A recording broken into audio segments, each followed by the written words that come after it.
दोस्तों, ये संसार रहस्यों से भरा हुआ है और इसी रहस्यमय संसार में आज भी ऐसे कई अनसुलझे रहस्य हैं जिनको सुलझाने के लिए दुनिया भर के शोधकर्ता प्रयासरत हैं। पर अगर बात करें रहस्यों की, तो धरती के ज्यादातर ऐतिहासिक रहस्य इजिप्ट से ही शुरू होते हैं और इजिप्ट पर ही जाकर खत्म हो जाते हैं। मिस्र के पिरामिड एक अविश्वसनीय और अद्भुत कला का एक ऐसा ही नमूना है जिसको बना पाना आज की आधुनिक सभ्यता के लिए भी लगभग नामुमकिन है। पर ऐसा क्या है जो इन पिरामिडों को दुनिया के सर्वोच्च रहस्यमय स्थानों में शामिल करता है? वैसे अगर देखा जाए तो मिस्र के पिरामिडों का इतिहास लगभग 4000 साल पुराना है, जो एक मुख्य कारण है कि ये पिरामिड संपूर्ण विश्व में आकर्षण का एक केंद्र बिंदु है। इनकी अनोखी बनावट को देखकर ही अंदाजा लगाया जा सकता है कि इन्हें बनाने में कारीगरों को कितना श्रम लगा होगा। इसके अलावा आपको ये जानकर और भी अधिक हैरानी होगी कि इन पिरामिडों को किसी मशीन द्वारा नहीं बल्कि कारीगरों के द्वारा ही उनके हाथों से ही बनाया गया था। इस तथ्य को जानने के बाद ज्यादातर लोगों के दो रिएक्शन होते हैं। एक रिएक्शन तो ये होता है कि बेचारों ने कितनी मेहनत करके इतने बड़े पिरामिड को बनाया होगा, और वहीं दूसरा रिएक्शन ये होता है कि आखिर अकेला इंसान बिना किसी टेक्नोलॉजी की मदद से ऐसे इंफ्रास्ट्रक्चर को कैसे बना सकते हैं, क्योंकि ये तो स्वाभाविक सी बात है कि इतने बड़े बड़े पत्थरों और इतनी बड़ी बड़ी डिजाइन को ध्यान में रखकर किसी भी संरचना को यूं आकार देना कोई आम बात नहीं है। लेकिन इस तथ्य से भली भांति परिचित होने के बाद भी अगर किसी ऐसे आर्किटेक्चर को देखे तो ऐसा लगता है कि मिस्र वासियों के पास जरूर कोई न कोई टेक्नोलॉजी तो रही हो जिसका उन्होंने अपने इतिहास में कभी वर्णन ही नहीं किया। इस काल्पनिक तथ्य को जन्म देने का एक और कारण ये भी है कि इन पिरामिडों में लगे पत्थरों का वजन हमारे और आपके अंदाजे से कहीं ज्यादा है। तो आखिर इतना असंभव और अकल्पनीय कार्य संभव कैसे हो पाया? इसके लिए हमें शुरू से जानना होगा कि आखिर इस पिरामिड का निर्माण कैसे हुआ। तो चलिए इस कहानी को शुरू से शुरू करते हैं। तो आज से तकरीबन 4000 साल पहले राजा द्वारा पिरामिड के निर्माण का फरमान निकालने के तुरंत बाद जमीन और कारीगरों जैसी अन्य व्यवस्थाओं के इंतजामात शुरू किए गए। उस समय जमीन ढूंढना तो कोई बड़ी बात नहीं थी, क्योंकि रेतीले रेगिस्तान में तो खाली जमीन का अंबार पड़ा रहता है। लेकिन जनसंख्या सीमित होने के कारण मजदूरों को ढूंढना इन सबके बीच सबसे कठिन काम था। जैसे तैसे कई महीनों तक जनता और अलग अलग व्यापारियों से मजदूरों का भी इंतजाम किया गया और तब जाकर अंततः इस ऐतिहासिक योजना का शुभारंभ किया गया। पिरामिड के निर्माण कार्य को शुरू करने के लिए सबसे पहले कारीगरों ने 6 हेक्टेयर पथरीली जमीन को बराबर किया, क्योंकि एक सपाट जमीन पर ही कोई स्ट्रक्चर अच्छे से जम सकता है। कई दिनों की मेहनत के बाद जब जमीन अच्छे से सपाट हो गई तो फिर उसमें प्रयोग होने वाले पत्थरों को लाने का काम शुरू किया गया। आपकी जानकारी के लिए बता दें कि इसमें लगे हर एक छोटे बड़े पत्थर का वजन लगभग 12 से लेकर 70 टन था और इन सब के अलावा इन पत्थरों को 210 मीटर की ऊंचाई पर जोड़ा गया था। अंदाजे के लिए बताएं तो ये ऊंचाई लगभग 3 कुतुब मीनार के बराबर है। अब जरा सोचिए कि कैसे इन पत्थरों को इतनी ऊंचाई पर चढ़ाया गया होगा, क्योंकि आज के समय में मशीनों की सहायता से भी इस तरह के काम को अंजाम देना एक चुनौती है, जिसे हम अपनी बिल्डिंग्स वाली वीडियोज में अच्छे से बता चुके हैं। लेकिन ये बात तो आज से भी 4000 साल पुरानी है। तो अब इंजीनियर्स को ये समझ नहीं आता कि उस समय आखिर ऐसी कौन सी तकनीक रही होगी जो ऐसा संभव हो पाया है। आप में से कई लोग इस तर्क का खंडन ऐसे भी कर सकते हैं कि किसी एक पत्थर को कुछ मीटर ऊपर पहुंचाना पुराने जमाने के लोगों के लिए वैसे भी कोई बड़ी बात नहीं होनी चाहिए,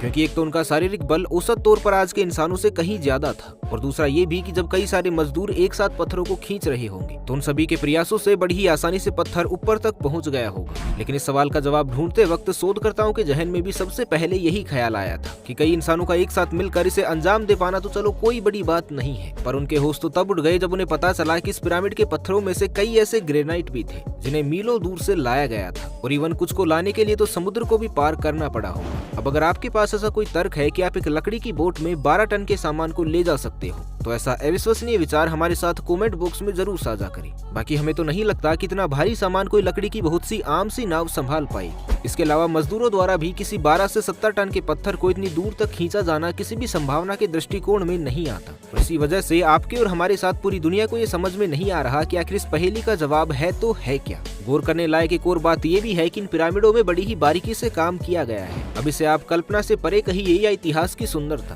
पर इन पिरामिडों पर जो चित्रकारी बनाई गई है उसे देखकर तो देखने वालों की आंखें खुली की खुली रह जाती है। पिरामिड की बाहरी खूबसूरती के साथ साथ उसके अंदर की भी बनावट बेहतरीन है। इसके अंदर कुल मिलाकर 3 चैम्बर हैं और इन तीनों चैम्बरों को ठोस पत्थरों से काट काट कर बनाया गया है। इसी पिरामिड के बीच में एक गैलरी भी बनाई गई है जिसे ग्रांड गैलरी भी कहा जाता है। ये गैलरी आकार में जहां 300 फीट लंबी तो वहीं 300 फीट चौड़ी भी है। बात करें अगर सारे इंफ्रास्ट्रक्चर की, तो इन पिरामिडों को बनाने में लगभग 23 लाख से भी ज्यादा पत्थरों का प्रयोग किया गया था। दूर से देखने में तो ये सभी पत्थर बराबर और सुडौल से दिखते हैं, लेकिन वास्तव में ये सभी पत्थर उसी तरह बेडोल आकार के थे जैसा कि हम सभी ने बड़े बड़े पहाड़ों की चट्टानों में देखा है। ये तो कारीगरों का काबिले तारीफ काम है जो बिना किसी मशीनी सहायता के इन पत्थरों को इतनी खूबसूरती से तराशा गया है। जरा सोच कर देखिए कि पहले तो उन पत्थरों को इतनी दूर से अथक परिश्रमों के साथ निर्माण स्थल तक लेकर आया गया और उसके बाद इन्हीं पत्थरों को अच्छे से सेट करना, उनको सही शेप देना और उनमें नक्काशी बनाना, ये सभी काम सिर्फ इंसानों द्वारा ही किए गए हैं, जो अपने आप में एक बहुत बड़ा प्रमाण देता है कि हम इंसानों की वास्तविकता में आखिर कितनी काबिलियत है। वैसे देखा जाए तो आज के समय में भी बहुत सी ऐसी नायाब इमारतें हैं जो अपने अद्भुत सौंदर्य से सभी को आकर्षित करती हैं, लेकिन इस अटल सत्य को भी कोई नहीं बदल सकता कि उन बिल्डिंग्स को बनाने में टेक्नोलॉजी की सहायता ली जाती है। यहाँ तक कि हम भारतीयों ने भी 17वीं शताब्दी में इस तरह की कला के क्षेत्र में आगे बढ़ना शुरू किया था, लेकिन इस मामले में तो मिस्रवासी हमसे भी कई कदम आगे थे। परंतु सबसे अहम बात तो ये है कि पिरामिड अद्भुत सौंदर्य के साथ साथ अटूट और बेजोड़ भी है, और इसका अंदाजा इस बात से लगाया जा सकता है कि जब 12वीं सदी में मिस्र के सुल्तान और गुर्दिश के शासक अल अजीज ने गीजा के पिरामिड को गिराने के लिए अपने हजारों सैनिकों की सेना लगा दी थी, तो वो सभी सैनिक रात दिन इसे तबाह करने की कोशिश में लगे रहे थे। लेकिन दाद देनी पड़ेगी इसकी मजबूती की कि हजारों सैनिकों के प्रयास के बावजूद भी वो सब सिर्फ इसे मामूली सा ही नुकसान पहुंचा पाए, जिस वजह से दोनों ही शहंशाहों का अहंकार भी चकनाचूर हो गया और अंत में इन दोनों राजाओं का पिरामिड को नेस्तनाबूद करने का ख्वाब एक ख्वाब बनकर ही रह गया। लेकिन इस घटनाक्रम में एक बुरी बात यह हुई कि उन्होंने पिरामिड को एक ऐसा दाग दे दिया जो उसकी खूबसूरती को आज भी थोड़ा कम जरूर कर रहा है।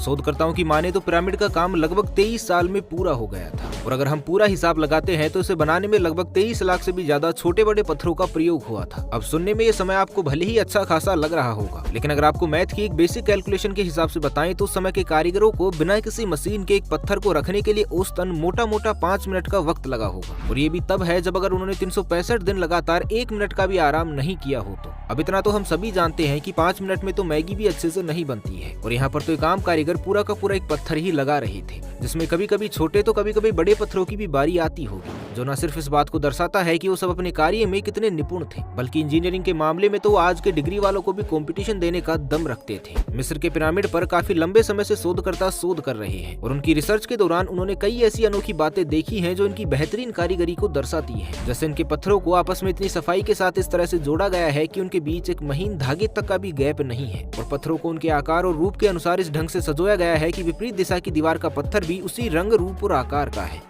बात करें अगर उस समय की भाषा की, तो पिरामिड की दीवारों पर जो लिपियां अंकित है ये वही मिस्र की लिपि हिरोग्लिफ्स है। दुर्भाग्य से अभी तक ये सोल्व नहीं हो पाया है कि इस लिपि के माध्यम से आखिर इन पिरामिड्स में क्या लिखा हुआ है, पर इतना तो सभी वैज्ञानिक अंदाजा लगाते हैं कि होना हो इस लिपि में ब्रह्मांड से जुड़े कुछ अनोखे रहस्यों के पीछे का सच भी लिखा होगा। सही मायनों में इजिप्ट के लोगों के पास ज्ञान का वो महासागर था जिसे शायद विज्ञान आज के आधुनिक युग में भी अर्जित नहीं कर पाया है, और इसलिए ये हिरोग्लिफ्स शुरू से ही विवादों में रहा है। अभी तक तो आप मिस्र के गीजा के पिरामिडों के बारे में जानकारी ले रहे थे, पर आप जानकर हैरान हो जाएंगे कि एकमात्र मिस्र ही नहीं बल्कि पूरे विश्व में ऐसी 9 जगहें हैं जहां पर इस तरह की कला के नमूने देखने को मिलते हैं। उन्हीं 9 जगहों में नेस्का, माचू पिचू, कुस्को और इंका आइलैंड जैसे शहरों के नाम भी शामिल हैं। इन जगहों पर भी ठीक उसी तरह की दीवारें और पत्थर पाए गए हैं जैसी दीवारों का प्रयोग मिस्र के पिरामिडों के लिए किया गया है। रिसर्चर्स ने अपनी रिसर्च के दौरान ये नतीजा भी निकाला है कि ये सारी जगह पृथ्वी पर ठीक एक ही रेखा पर आती है। इन सभी जगहों को एक नक्शे में देखने पर एक सर्कल की तरह दिखाई पड़ती है, और सर्कल भी ऐसा कि जहाँ से शुरू हुआ वहीं पर खत्म होता है। ये कैसा इत्तेफाक है ये तो हमारी समझ से परे है, पर ऐसे कई वैज्ञानिक है जो सालों से एलियन लाइफ और बाहरी जीवन को स्टडी कर रहे हैं। उनका ये मानना है कि इस तरह का स्ट्रक्चर स्पेस में काफी ऐसी जगहों पर देखने को मिलता है जहाँ पर एलियन लाइफ होने की संभावनाएं जताई जाती है। यहाँ पर पुख्ता तौर से हम खुद भी कुछ इसलिए नहीं कह सकते क्योंकि उन जगहों पर भी सिर्फ संभावनाएं ही जताई जाती हैं कि वहाँ पर किसी तरह की एलियन लाइफ मौजूद होगी, जिस कारण हम तो क्या वैज्ञानिक भी पूरी तरह से श्योर नहीं है कि इसका ताल्लुकात किसी एलियन सभ्यता से है या नहीं। पर एक बात तो तय है कि हम अभी तक उन चीजों को नहीं सीख पाए हैं जो मिस्रवासी आज से लगभग 4000 साल पहले ही जानते भी थे और करते भी थे। लेकिन सवाल ये है कि आखिर कैसे अचानक से एक सभ्यता यूं ही प्रकट हो गई और उसके पास इतना सारा ज्ञान आ गया कि वो आज के आधुनिक युग को भी चुनौती देती है। और इससे भी बड़ा रहस्य ये है कि जिस सभ्यता के पास इतना बड़ा ज्ञान का सागर था उसके साथ फिर अचानक से ऐसा क्या हो गया कि एक पल में हमेशा हमेशा के लिए उसका नामो निशान मिट गया। क्या अभी भी कोई ऐसी कड़ी है जो हमारी आंखों के ठीक सामने है पर फिर भी हमसे छूट रही है? या हमारे संसार को लेकर अभी ऐसा बहुत कुछ है जो हमारी सोच से भी परे है? अगर इसके बारे में ठीक तरह से सोचने लगे तो कभी कभी दिल में ये ख्याल आता है कि हम लोग अभी भी दुनिया में कितने पीछे हैं और अभी भी ऐसे ना जाने कितने राज हैं जिनकी हमें खबर तक भी नहीं है। तो दोस्तों आज के लिए बस इतना ही, मिलते हैं किसी और वीडियो में। तब तक के लिए खुश रहें, मस्त रहें, हंसते रहें। भगवान करे आप सभी का दिन शुभ हो।